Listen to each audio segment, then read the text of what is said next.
İndi sizə Neftçalada baş verən adiləşmiş qəribə hadisələr haqqında danışacağım, amma lütfən mənə deməyin ki, sizin yaşadığınız yerlərdə belə hadisələr baş vermiş. Bunlar bütün ölkənin əyləncəli, inzibati işgəncələridir hər yerdə və o cümlədən Neftçalada da baş verir. Deməli, Neftçala rayonunda baş verən qəribə hadisələrdən biri telekommunikasiya sferasına aiddir. Bu rayonda telekommunikasiya qovşağına məxsus olan köhnə mis kabellər oğurlanıb. Neftçala telekommunikasiya qovşağının rəisi Zülfəli Muradov bu oğurluq barədə polisə məlumat verib. Bundan sonra polis Neftçala rayon telekommunikasiya qovşağının rəisi Zülfəli Muradovun özünü oğru kimi həbs edib. Argumentləri də bu olub ki, əgər sən özün oğurlamasan polisə məlumat verməzdin. Yəni ölkənin hər yerində hansısa oğurluqlar hər gün baş verir, onlar barədə niyə məlumat verən yoxdur məntiqi ilə.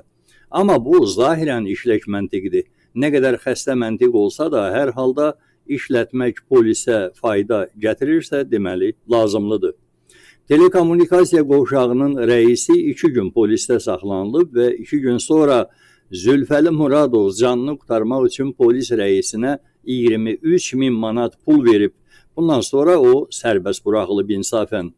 Hadisədən 20 gün sonra isə həqiqi oğrular həbs edilib və onlardan da pul alınaraq sərbəst buraxıblar. Amma Zülfəlinin pulunu da qaytarmayıblar. Bayaq dedim axı, bu xəstə məntiq zahirən işlək kimi görünür. Əslində gizli məntiq bundan ibarət olub ki, məftil kabel oğrularının birincisi nə zamansa tutulacağı bəlli deyil. İkincisi onları tutsaq belə adi məftilə tamah salan oğrularda pul olmaya bilər. Buna görə də nağd duru yerindən rəisi götürək, onun pulu 100% var. Dəmir kimi məntiqdir, yoxsa yox. Bu dəfə isə iki başlı işləyib. Zülfəldən də pul alıblar. Oğrular da polisin bəxtindən o qədər də kasıb olmayıblar. Onların da hərəsindən 5-10 min manat qoparmaq mümkün olub. Bu da tamamilə doğrudur. Çünki xalq asayişin qoruyucusu olan polisi yaşatmalıdır. Axı polis olmasa Azərbaycanlılar bir-birinin ətini yiyər, elə deyil? Bu təhlükəli proqnozun ardından başqa bir Neftçala epizodu gəlsin, gəlməsin? Məncə gəlsin. Neftçala rayonunun Tatar Məhəlləkən sakini Qurbanov Loğman Eldaroğlunu Neftçala rayon polis şöbəsinin əməkdaşı Ruslan adlı əməliyyatçı sən narkotik istifadə edirsən bəhanəsi ilə hədələyərək ondan 1000 manat pul tələb edib və bu məbləği də ondan ala bilib.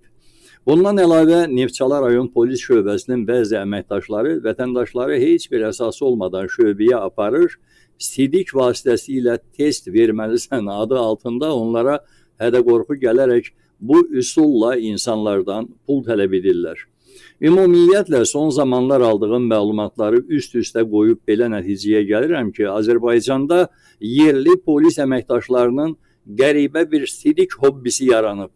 Onlar qabaqlarına çıxan, əllərinə keçən, gözlərinə bir balaca taraz görünməyən vətəndaşları qamarlayıb aparırlar polis idarəsinə və adamdan sidik qoparırlar. Bundan sonra da bəlli olmur bu sidik gerçəkdən analiz edildi ya edilmədi. İstədiyi alınan adama ərz edirlər ki, sənin məhlulunun tərkibində hansısa narkotikanın izləri aşkara çıxarıldı və get, məsələn, 1000 manat, 1500 manat gətir. Bu da həmin qəbildəndir. Əgər polis sizi saxlamasa belə, istədiyinizi də götürüb polis idarələrinə könüllü gedin. Onlardan xahiş edin ki, bu istədiyi sizdən alsınlar. Almasalar, üstündə 1000-1500 manat verin, mütləq alacaqlar. Polisə yardım etmək hər bir nümunəvi Azərbaycan vətəndaşının müqəddəs borcudur.